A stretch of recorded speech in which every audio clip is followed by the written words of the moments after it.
सुमन और कुसुम दोनों जुड़वा बहनें थीं। दोनों का रंग रूप, यहाँ तक कि चेहरे भी बिल्कुल एक जैसे थे। दोनों में से ये पहचान पाना मुश्किल था कि कौन सुमन है और कौन कुसुम। अरे ओ सुमन, सुनती क्यों नहीं? चल उठ जा जल्दी से और जाकर फटाफट धो दे सारे बर्तन। कुछ सीख अपनी बहन से। बेचारी सुबह से घर के कामों में लगी है और तुझसे बिस्तर ही नहीं छोड़ा जा रहा। क्या माँ, तुम हमेशा ऐसे ही करती हो। मैं सुमन नहीं कुसुम हूँ। सुबह से मैंने ही तो किए हैं घर के सारे काम। अब जाकर बैठी हूँ थोड़ी देर को। अच्छा माफ कर दे बेटी, एक तो शक्ल एक जैसी, ऊपर से तुम दोनों कपड़े भी एक जैसे पहन लेती हो। तू आराम कर। वैसे ये सुमन है कहाँ? मुझे नहीं पता, होगी यहीं कहीं। लगता है फिर निकल गई घर से बाहर। घर आने दो इसे, आज दिमाग ठिकाने लगाती हूँ इसके। ये राधा है, कुसुम और सुमन की माँ, जो अपने पति के देहांत के बाद अकेली ही दोनों बेटियों की जिम्मेदारी उठा रही थी। कई बार खुद राधा भी कुसुम और सुमन में अंतर नहीं कर पा रही थी। असल में जिसे वो आराम करने को कह गई वो कुसुम नहीं बल्कि सुमन थी, जिसने बड़ी ही आसानी से अपनी माँ को बेवकूफ बना दिया था। अरे सुमन, तू यहाँ बर्तन धो रही है? चल अच्छा है, जल्दी से कर ले और फिर खाना बनाने में मेरी मदद करना। ठीक है माँ, आप चलो, मैं अभी आती हूँ। एक मिनट, क्या कहा तूने? उफ, इस बदमाश ने मुझे फिर से पागल बना दिया। तू कुसुम है ना? हाँ माँ, कोई बात नहीं, जाने दो। मैं ये बर्तन धो के खाना बनवा दूंगी आपके साथ। अरे ऐसे कैसे? कितना काम करेगी तू? और ये महारानी बस आराम ही करेगी क्या? तू छोड़, ये बर्तन छोड़ दे फौरन। राधा फौरन सुमन को बुलाने के लिए आती है, लेकिन सुमन पहले ही वहां से गायब हो चुकी थी। ये कहाँ गायब हो गई? अभी तो यहीं पर थी। कहाँ जाएगी माँ? तुम्हारे डर से चली गई होगी घर से बाहर। अभी थोड़ी देर में आ जाएगी। नहीं, आज मैं इसे घर में घुसने ही नहीं दूंगी। घर का एक काम नहीं करती, ऊपर से झूठ भी बोलने लगी है। जाने दो न माँ। माना कि अपनी सुमन थोड़ी शरारती है, लेकिन दिल की अच्छी है वो। ये तो आप भी जानती हो ना? हाँ बेटी, लेकिन दुनिया दिल नहीं देखती, आदतों से ही इंसान की पहचान होती है, खास करके लड़कियों की। यहाँ तो तू इसकी गलतियां ढाक लेती है, पर ससुराल में वहां कौन करेगा इसकी हिमायत? सब ठीक हो जाएगा माँ, मैं समझाऊंगी इसे, वो समझ जाएगी और सुधर भी जाएगी। कुसुम ने कई बार सुमन को समझाने की कोशिश की, लेकिन सुमन पर कोई फर्क नहीं पड़ा। उसे हमेशा से ही बिना कुछ किए बस आराम की जिंदगी चाहिए थी। ना तो उसका घर के कामों में मन लगता था और ना ही पढ़ाई लिखाई में। सुमन, क्या है ये? तेरी तो सप्लीमेंट्री आई है, ये कैसे हो गया? अब जो होना था वो हो गया। सुनना, तो इस बारे में मम्मी को मत बताना, ठीक है? नहीं, मम्मी से कैसे छिपा सकते हैं? उन्हें तो बताना ही होगा, और फिर तुझे सप्लीमेंट्री का फॉर्म भरने के लिए फीस भी तो चाहिए होगी। उसकी चिंता तू मत कर, फीस के पैसों का इंतजाम मैंने कर लिया है, और पास होने का भी। क्या मतलब? तेरे पास पैसे कहाँ से आए और तू करने क्या वाली है? अरे वो मेरा दोस्त है ना सूरज, उसने सारी सेटिंग कर रखी है, सब हो जाएगा। बस तू मम्मी के सामने अपना मुंह बंद रखना, समझी ना? लेकिन सुमन, ये गलत है। अब भी वक्त है, तू मन लगाकर पढ़ाई कर, मैं तेरी मदद करूंगी। चुप कर तू, और मम्मी के सामने भी चुप ही रहना, समझी? कुसुम सीधी साधी थी, लेकिन बहुत समझदार भी। वो हमेशा सुमन की गलतियों को छिपा लेती थी और अपनी माँ राधा से कुछ भी नहीं कहती थी, क्योंकि वो राधा के संघर्ष को समझती थी और नहीं चाहती थी कि किसी भी वजह से राधा को तकलीफ पहुंचे। दूसरी तरफ सुमन थी, जिसे ना तो अपनी माँ की तकलीफों से कोई मतलब था और ना खुद के भविष्य से। वो तो बस आज में जीती थी, बीता हुआ कल और आने वाला कल जैसे उसके लिए था ही नहीं। वक्त ऐसे ही बीतता गया। कुसुम वक्त के साथ और समझदार होती गई और सुमन और भी ज्यादा लापरवाह। मम्मी, मुझे ये शादी नहीं करनी, तुम मेरे लिए लड़के वाले से मना कर दो। हैं? ये क्या बोल रही है? सुमेश को तो तूने ही पसंद किया था ना, फिर अब क्यों मना कर रही है? वो इसलिए क्योंकि मुझे लगा था कि सुमेश से शादी के बाद सब कुछ बढ़िया हो जाएगा, मैं अपनी मर्जी से अपनी जिंदगी जी सकूंगी। लेकिन तुमने तो इस कुसुम को फिर मेरे पीछे लगा दिया। क्या जरूरत थी इसका रिश्ता सुमेश के छोटे भाई रमेश से करवाने की? मैंने पहल नहीं की थी, उन लोगों ने खुद ही कुसुम को मांग लिया तो मैं क्या करती? इतने अच्छे रिश्ते को मना कर देती क्या? और वैसे भी इसमें बुराई ही क्या है, बल्कि ये तो अच्छा ही है। कुसुम तेरे साथ रहेगी तो तुझे सही गलत बताती रहेगी। हाँ हाँ, मुझे सब पता है क्या करेगी वो, बात बात पर मेरी माँ बनेगी और मुझे ज्ञान देती रहेगी। सुमन और कुसुम का रिश्ता एक ही घर में तय हुआ था, बड़े भाई सोमेश और सुमन की शादी होने वाली थी और छोटे भाई रमेश के लिए कुसुम को पसंद किया गया था। परिवार बहुत ही अच्छा था। पैसे वाले होने के साथ साथ पूरे परिवार में अच्छे संस्कार भी थे। सुमन को लगा था कि उसके शादी ना करने की धमकी से राधा कुसुम का रिश्ता तोड़ देगी, लेकिन जब ये नहीं हुआ तो मजबूरन सुमन को झुकना ही पड़ा और दोनों बहनें एक साथ एक ही घर की बहू बन गई। सुमन, ये ले, पूजा पर ये साड़ी तू पहन ले। ना, मैं नहीं पहनने वाली। शादी को पूरे 15 दिन हो गए और मेरा दिमाग खराब हो गया ये सब पहनते हुए। मैंने आज के लिए ये खास ड्रेस मंगवाई है ऑनलाइन, ये देख। अरे ये क्या है? तू पूजा पर ये ड्रेस पहनेगी? तेरा दिमाग तो ठीक है। दिमाग तेरा ठिकाने पर नहीं है जो यहाँ भी मुझे ज्ञान देने की कोशिश कर रही है। देख कुसुम, हम ट्विंस हैं, तो अब तक ना तू मुझसे बड़ी थी और ना ही मैं तुझसे, पर यहाँ रिश्ता बदल गया है। यहाँ मैं तेरी जेठानी हूँ और तू मेरी देवरानी, तो ज्ञान देने का काम मेरा है, समझी ना? चल अब जा यहाँ से। सुमन की बात सुनकर कुसुम को बुरा तो लगा, पर वो बिना कुछ कहे अपने कमरे में वापस आ गई। हालांकि उसे मन में बस एक ही डर था कि शाम को पूजा में क्या होगा। सुमन ने जैसा कहा था वो अपनी मॉडर्न ड्रेस पहनकर ही तैयार हुई, लेकिन वो जैसे ही अपने कमरे से बाहर निकली तो ओह सॉरी, गलती हो गई, पता नहीं कहाँ ध्यान था मेरा। मुझे सब पता है, तेरा सारा ध्यान बस इसी बात पर था कि कैसे तू मेरी इतनी अच्छी ड्रेस खराब करे, जो तूने आखिर कर ही दी।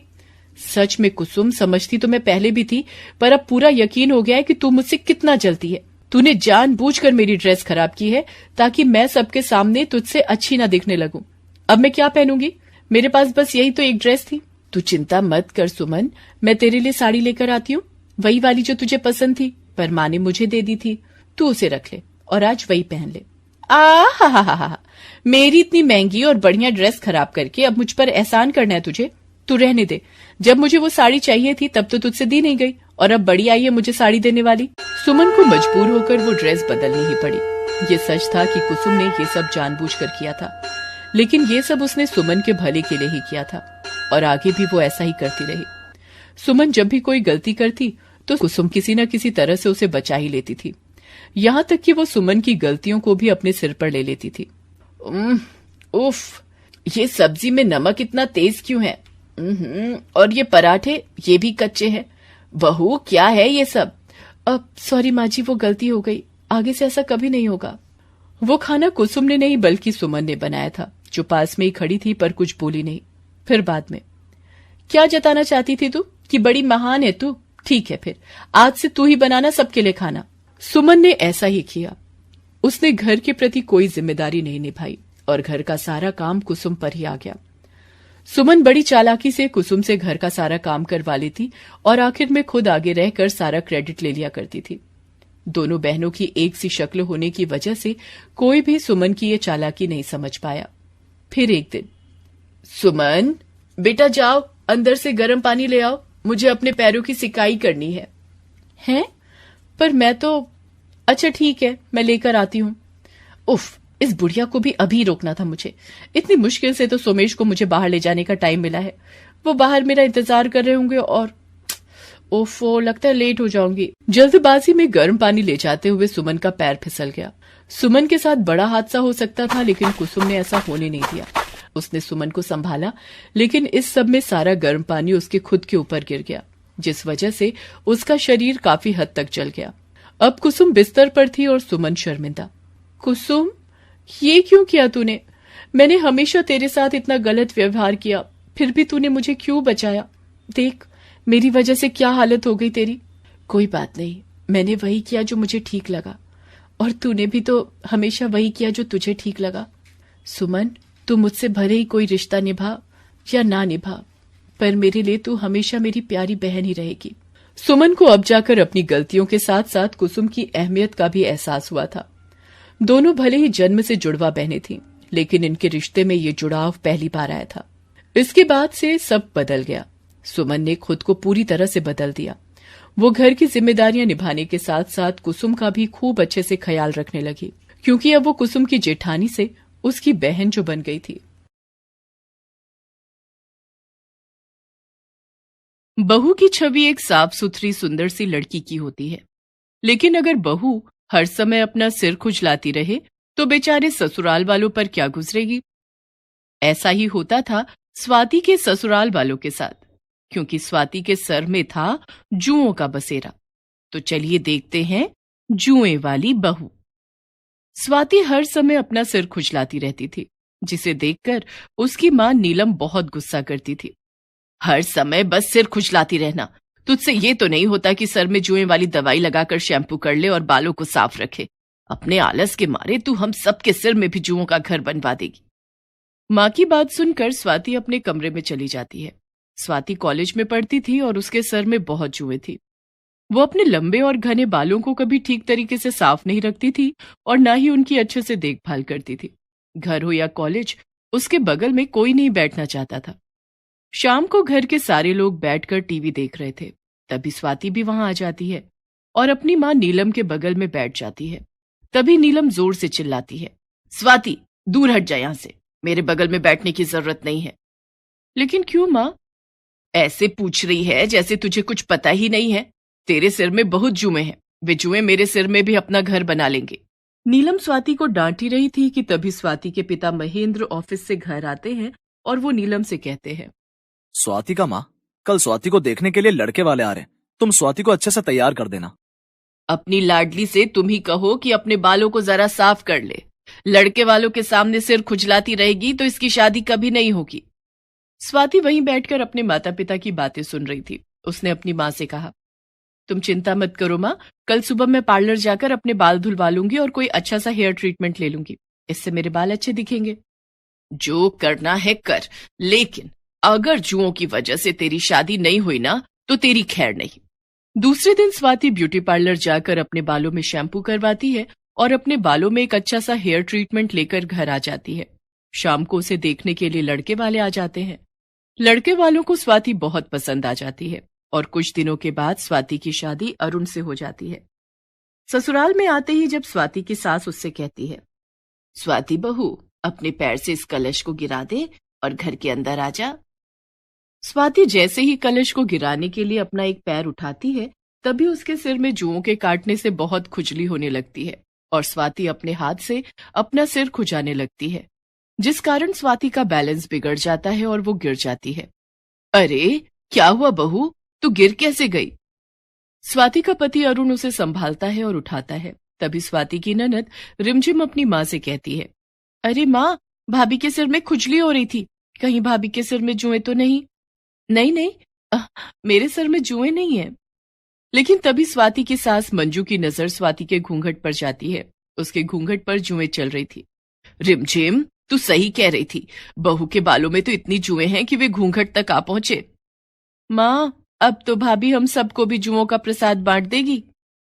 तू चिंता मत कर, मैं इसके बालों में जुओं को मारने वाली दवाई लगा दूंगी। अगर आप लोगों का जुओं का पुराण खत्म हो गया हो तो क्या हम दोनों घर के अंदर आ सकते हैं? हाँ हाँ बेटा, अब तुम दोनों घर के अंदर आ जाओ। घर में आने के बाद स्वाति और अरुण आराम करने लगते हैं। दोनों बहुत थके हुए थे। स्वाति को तो फौरन नींद आ जाती है, लेकिन स्वाति के बगल में सोने के कारण जुएं अरुण के सिर में चली जाती हैं और वो रात भर अपना सिर खुजलाता रह गया। दूसरे दिन स्वाति सुबह उठ जाती है, लेकिन अरुण की नींद नहीं खुली। उसकी मां मंजू उसे जगाने के लिए आती है। अरुण, उठ जा बेटा, दिन निकल आया है, पूरे दिन सोता ही रहेगा क्या? सोने दो ना माँ, मैं रात भर नहीं सोया हूँ। रात भर मेरे सर में खुजली होती रही और मैं अपना सर खुजाता रहा। हे भगवान, हम तो जुएं वाली बहू घर ले आए। अब तो उसके सिर की जुएं हमारे सिर में भी ट्रांसफर हो जाएंगी और हमारी रातों की भी नींद हराम हो जाएगी। मंजू स्वाति को जुएं मारने वाली दवाई लाकर देती है और कहती है, स्वाति बहू, इस दवाई को रात में अपने सिर में लगा लेना और सुबह उठकर शैम्पू कर लेना। लेकिन माँ जी, मैं रात भर इस दवाई को अपने सिर पर लगाकर नहीं रह सकती। इस दवाई को लगाने से मेरे सिर में बहुत जलन होती है। स्वाति बहू, जलन तो होगी ही, लेकिन इससे तेरे सिर की जुएं खत्म हो जाएंगी। लेकिन स्वाति अपनी सास की नजर बचाकर उस दवाई को फेंक देती है और अपनी सास से झूठ बोल देती है कि उसने वो दवाई अपने सिर पर लगा ली है। कुछ दिनों के बाद स्वाति के ससुराल में कुछ रिश्तेदार खाने पर आने वाले थे। स्वाति बहू, बरेली वाले चाचा चाची जी और कानपुर वाले मौसा मौसी जी और उनके बच्चे सब कल हमारे घर आ रहे हैं। वो सभी खाना खाकर जाएंगे, तो तू कुछ अच्छा सा डिश बना लेना। जी माँ जी, आप बिल्कुल फिक्र मत कीजिए, मैं उन सब के लिए बहुत बढ़िया सी कई तरीके की डिश बनाऊंगी। दूसरे दिन स्वाति रसोई में जाकर मेहमानों के लिए पकवान बनाने लगती है। लेकिन तभी उसके सिर में बहुत खुजली होने लगती है और वो आटा बेसन से सने हाथों से ही अपना सिर खुजलाने लगती है। हे भगवान, मेरा सिर तो फिर से खुजलाने लगा। इसे खुजलाकर कितनी राहत मिलती है।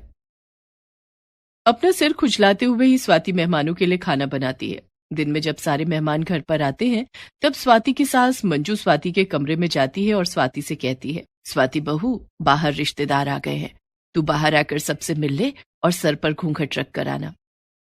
जी माँ जी, अभी आती हूँ। सर पर घूंघट तो रखना ही पड़ेगा, नहीं तो सारे लोग मेरे सर की जुएं देख लेंगे। स्वाति मन ही मन सोचती है, बाहर कैसे जाऊं, मेरे सर की जुएं तो मेरे सर को बहुत काट रही हैं। ओह, कितनी खुजली हो रही है मेरे सर में। सबके सामने अपना सिर भी नहीं खुजा सकती, लेकिन अब जाना तो पड़ेगा ही, नहीं तो माँ जी नाराज हो जाएंगी।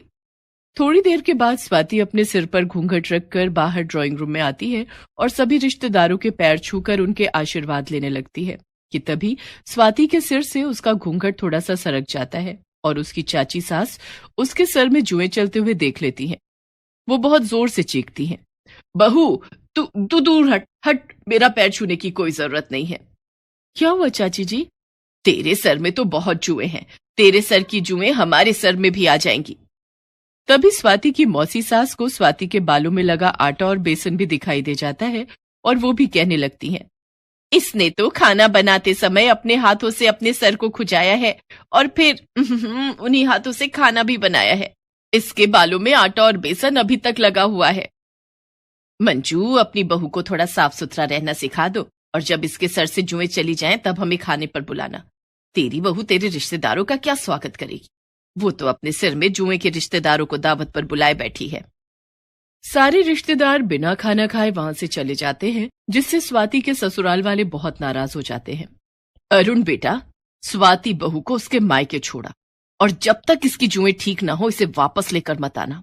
और तू सुन स्वाति बहू, अब तू दोबारा इस घर में तभी कदम रखेगी जब तेरे सिर की जुएं खत्म हो जाएंगी। माँ, मेरा तो मन है कि इसे तलाक ही दे दूं। जब से शादी हुई है मैं रातों को सो नहीं पाता हूँ, बस अपना सर ही खुजाता रहता हूँ। तलाक की बात सुनकर स्वाति के पैरों तले की जमीन खिसक जाती है। अरुण जी, आप इतनी छोटी सी बात पर मुझे तलाक दे देंगे? बात तो छोटी सी है, लेकिन इसी छोटी सी बात के कारण आज रिश्तेदारों के सामने हमारी बड़ी बेइज्जती हो गई है। इससे पहले हमारे घर में ऐसा कभी नहीं हुआ कि दूर से आए रिश्तेदार बिना खाना खाए वापस चले गए हों। अब बातें मत करो और अपना सामान पैक करो। बेचारी स्वाति को अपने जुओं के कारण बहुत बड़ी कीमत चुकानी पड़ रही थी। वो धन से अपना सामान पैक करती है और अरुण उसे घर छोड़ने के लिए जाता है। गाड़ी में भी अरुण स्वाति से दूर बैठता है। थोड़ी देर के बाद स्वाति अपने मायके आ जाती है। अरुण उसे घर छोड़कर बाहर से ही वापस चला जाता है। स्वाति को सामान के साथ आया हुआ देखकर उसकी माँ नीलम उससे कहती है, अरे स्वाति, तू सामान लेकर अकेले क्यों आई है? दामाद जी है?